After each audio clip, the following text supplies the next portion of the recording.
time makes no sound. But it takes everything.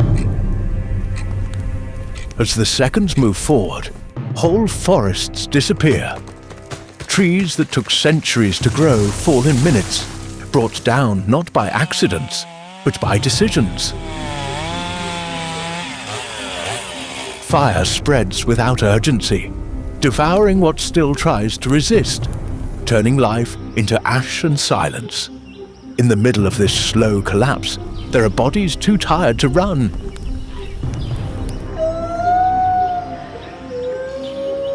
Voices that will never be heard, and stories that end with no witnesses. This is not a sudden attack, nor an isolated disaster. It is a continuous process, predictable, relentless, and unforgiving. The world is not ending all at once. It is being emptied. And when time finally demands its last second, there may be no one left to miss what was lost.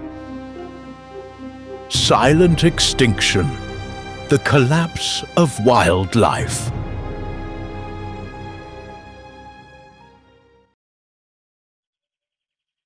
When silence settles in, it doesn't choose its victims at random. It begins in the highest, most isolated places, where the forest still looks untouched to those watching from far away.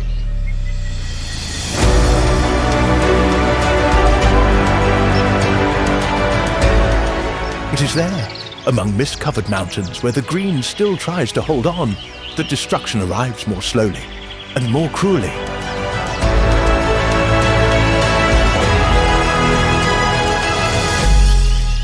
In this cold, humid world, where every step demands strength and adaptation, one of the last peaceful giants of the forest, the mountain gorilla lives in small, deeply social groups, led by a dominant male who carries not only physical power, but absolute responsibility for everyone's survival.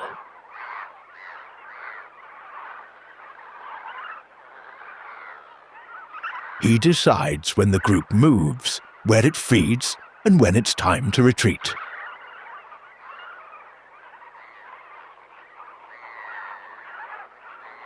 One wrong choice can mean death. Every loss is felt by all.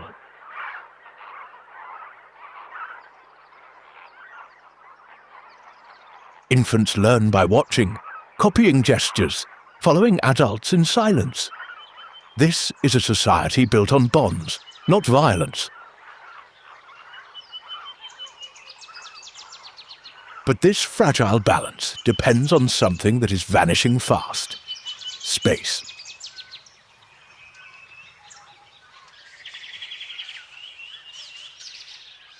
Mountain forests are being fractured, turned into small green islands surrounded by fire, roads, and human encroachment.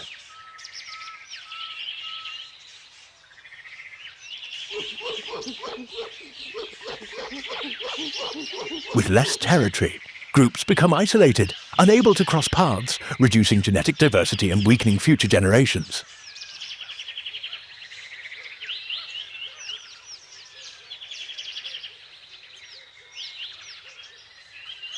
What was once a connected population becomes a handful of survivors trapped in shrinking pockets.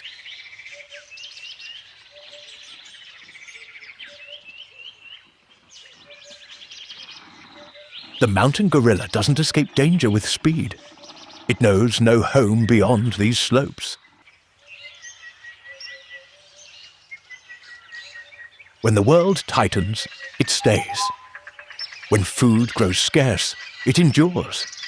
When the sound of chainsaws draws near, there is nowhere to run.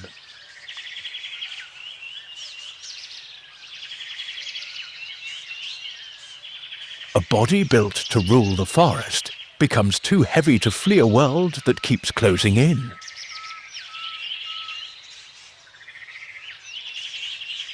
Today, just over 1,000 individuals remain, scattered across a few protected regions.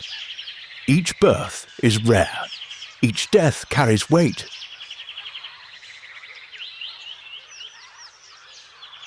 The loss of a single adult can compromise an entire group.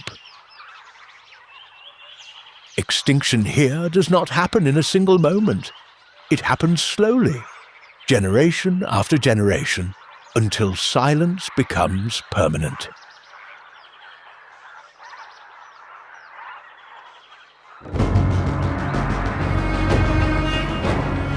If in the mountain silence advances slowly, in tropical forests, here every tree is territory, shelter, pathway, and food source.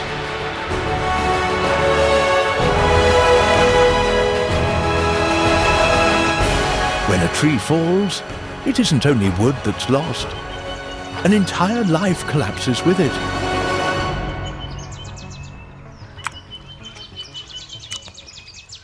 The orangutan is one of the most solitary great apes on the planet.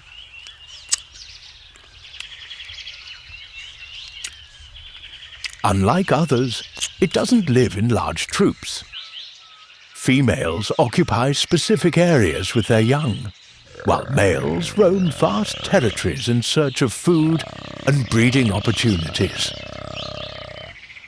This solitary life demands extraordinary intelligence.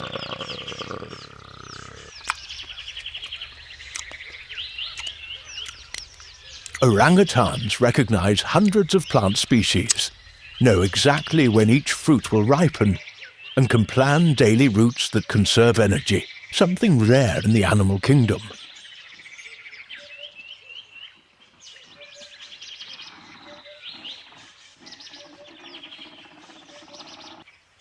That intelligence also shows in the care of their young. No other land mammal spends so long teaching its offspring.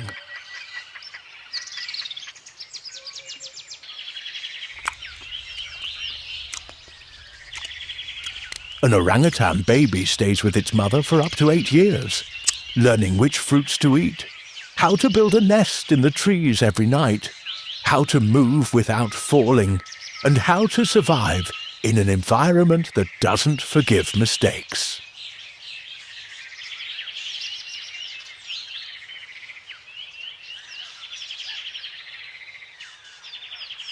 Each birth represents nearly a decade of continuous investment. Each loss is irreversible. But a strategy that worked for millions of years becomes a sentence in a world that moves too fast.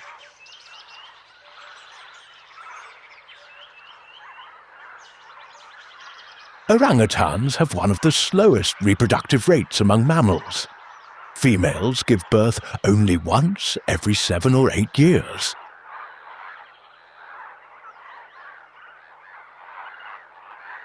That means any increase in mortality cannot be compensated. When a population falls, it doesn't rebound. It simply keeps falling. Today, fewer than 120,000 orangutans remain in the wild, divided across a handful of fragmented regions in Southeast Asia. Some populations have already slipped into silent collapse, vanishing without attention, without images, without witnesses.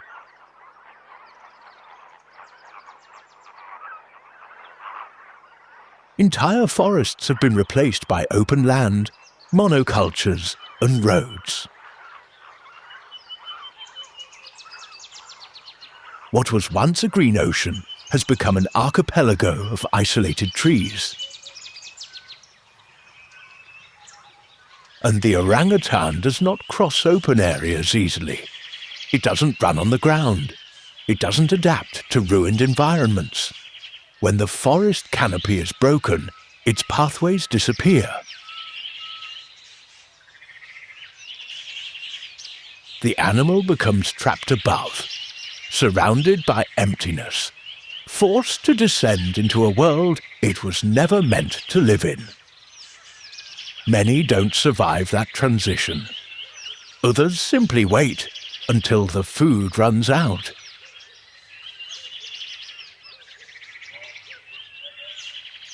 The collapse here isn't immediate. It's slow, methodical, and unforgiving.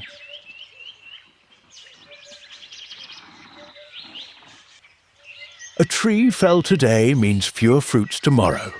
Fewer fruits mean fewer babies. Fewer babies mean a future that never arrives.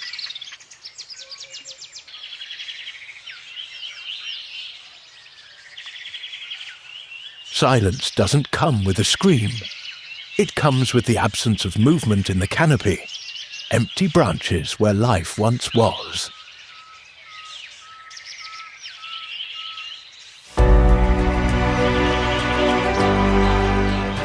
If silence begins to spread at the treetops, there is a sound that often disappears before all the others.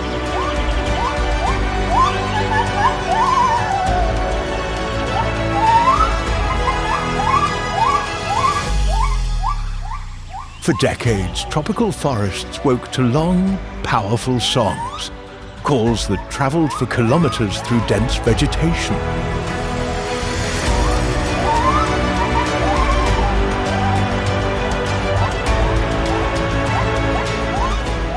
They weren't alarm cries or threats, but announcements of presence, territory, and connection.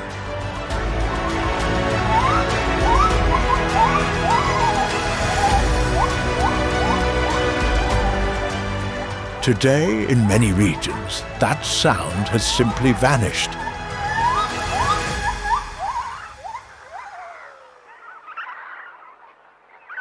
The gibbon is one of the most specialized arboreal primates on Earth.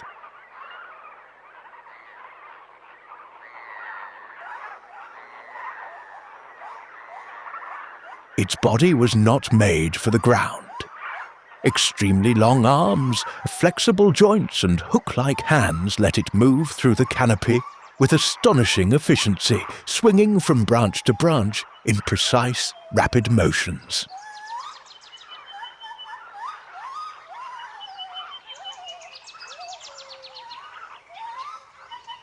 This movement, brachiation, isn't just a skill. It is the foundation of its survival.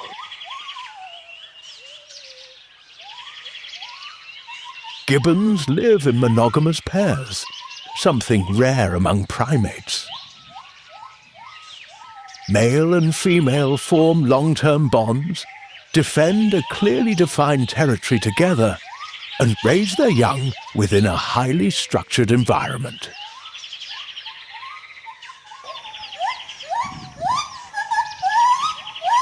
Their distinctive song helps maintain those boundaries, strengthens the pair bond, and prevents direct conflict.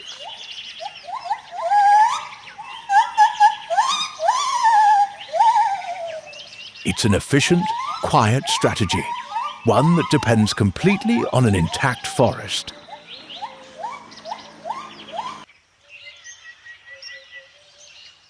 But that total dependence has become their greatest vulnerability.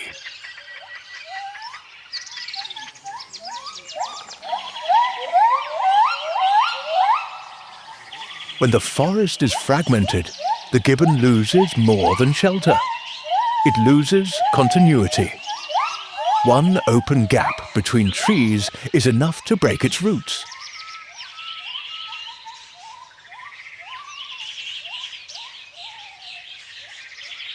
Unlike other primates, it does not move across the ground easily. It doesn't run through open spaces. When the canopy breaks, the territory ceases to exist.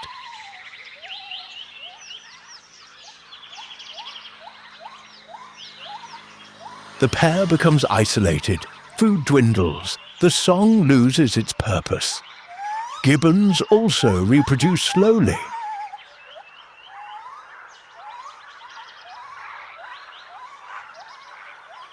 Females take years to have another infant, and each young depends entirely on its parents for long periods.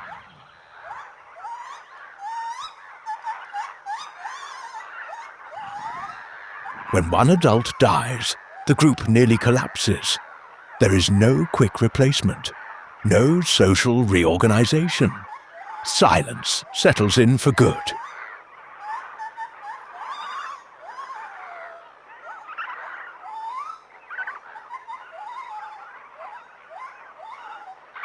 Today, several gibbon species face severe population declines.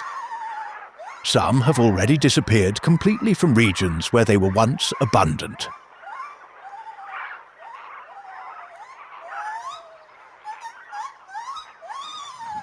In certain places, only dozens of isolated individuals remain, unable to find one another, unable to form new pairs, trapped in fragments of forest that cannot sustain a future.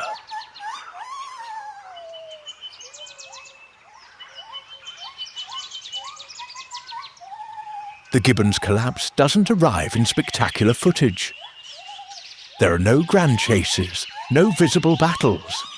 It happens when the song stops, when the forest wakes with no answer, when the distance between trees grows a little more every year, until there is no path left to cross.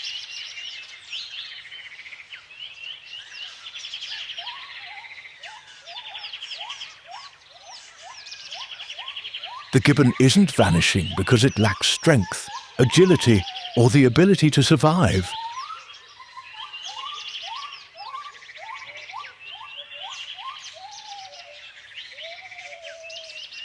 It is vanishing because the world that once carried its movement is being dismantled, tree by tree, silence by silence.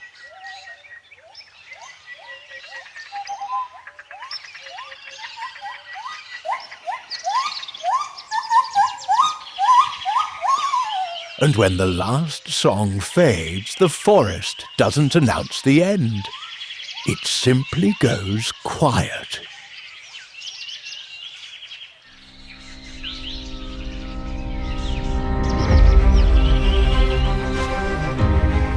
If some disappearances still leave traces behind, others happen so quietly that almost no one notices.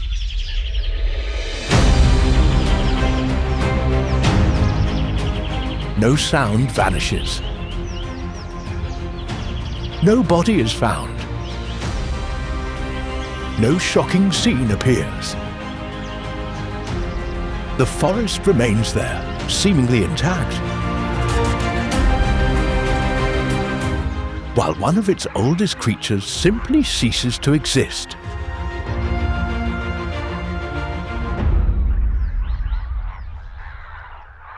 The pangolin is the only mammal on Earth covered in scales.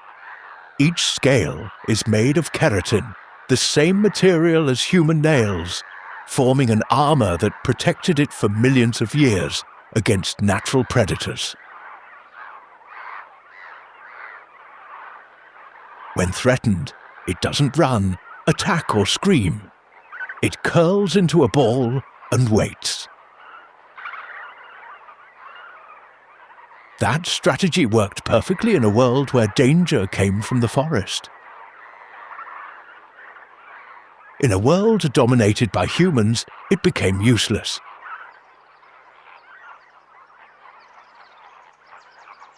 There are 8 pangolin species across Africa and Asia, all currently in decline.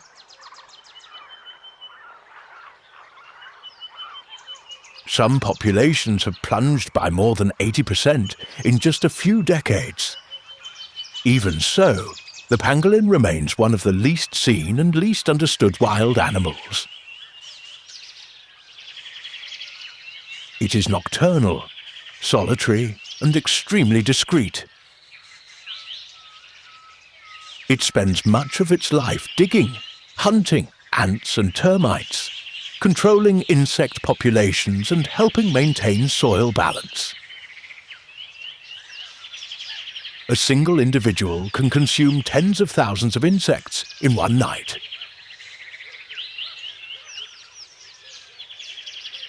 But this essential presence is rarely noticed. The pangolin doesn't draw attention. It isn't an apex predator. It doesn't command respect through size or force. And perhaps that's why it has become the most trafficked mammal in the world.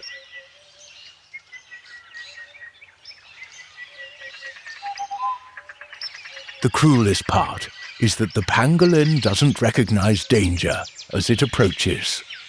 It doesn't flee open roads. It doesn't react to traps until it is too late. Its natural defense, once a symbol of survival, now immobilizes it in the face of threats it was never designed to withstand.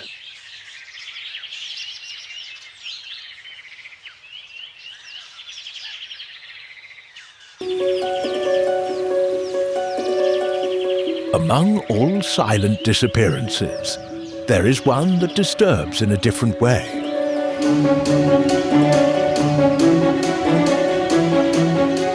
Not only because it involves strength, intelligence, and presence, but because it involves recognition. Eyes that reflect something familiar. Gestures that seem filled with intention. Behaviors that don't rise from pure instinct, but from learning carried across generations. The chimpanzee is not just a forest inhabitant. It is an active part of it.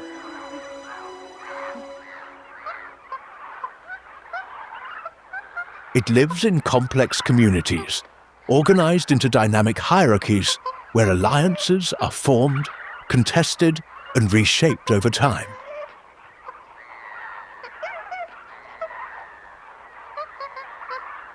Each group has its own social structure, routines, survival strategies, even traditions. What one group knows, another may never learn. Chimpanzees use tools. They modify branches to extract insects, use stones to crack hard seeds, adapt objects to the environment with intention. These behaviors aren't universal. They are taught. A young chimp learns by watching its mother and the adults, repeating motions until it masters the technique. When a group disappears, that knowledge disappears with it.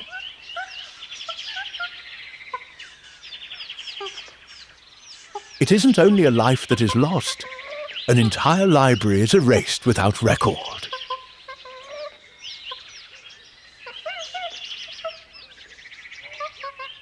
Chimpanzee reproduction is slow. Females have few offspring across their lives, with long gaps between births. Each young depends for years on the protection of the group, learning not only where to find food, but how to behave, how to recognize danger, how to live together.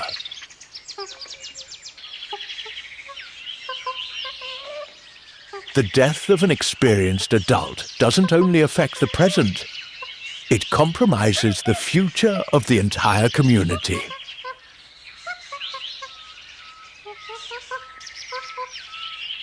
Today, chimpanzee populations are fragmented into ever smaller territories.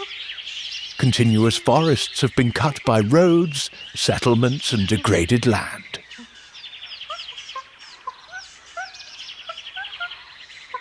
Groups that were once connected now live isolated, with no genetic exchange and no room to expand. Internal conflict rises. Stress becomes constant. Survival rates fall. In regions where habitat shrinks, chimpanzees are pushed closer to human areas. What used to be distance becomes confrontation.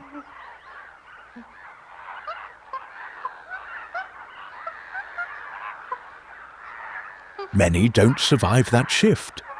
Others remain trapped between what's left of the forest and a world that does not tolerate them.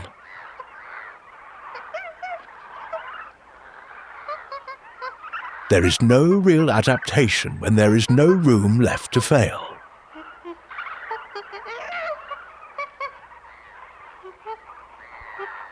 The most unsettling part is that the chimpanzee's collapse isn't immediate. Communities continue to exist even when they are already doomed.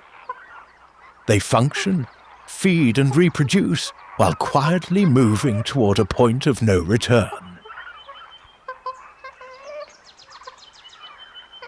When the last individual dies, there is no replacement, no restart, only the end of a story built across thousands of years.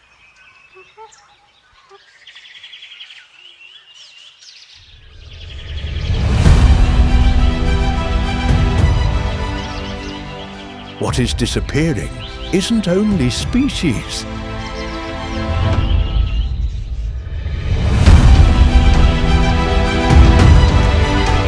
It is the very rhythm of wildlife.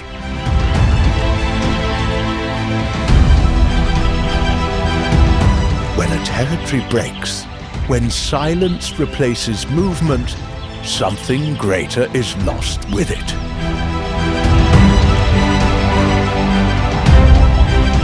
Stories cut short, knowledge that will never be passed on. Presences that shaped entire forests and now exist only as absence. Extinction doesn't arrive with a final crash. It settles in little by little.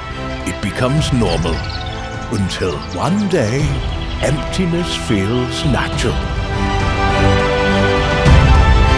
And when we finally realize what has been lost, there is no way back. No reset, no second chance for what took millions of years to exist. This is not the end of the world. It is the world becoming smaller.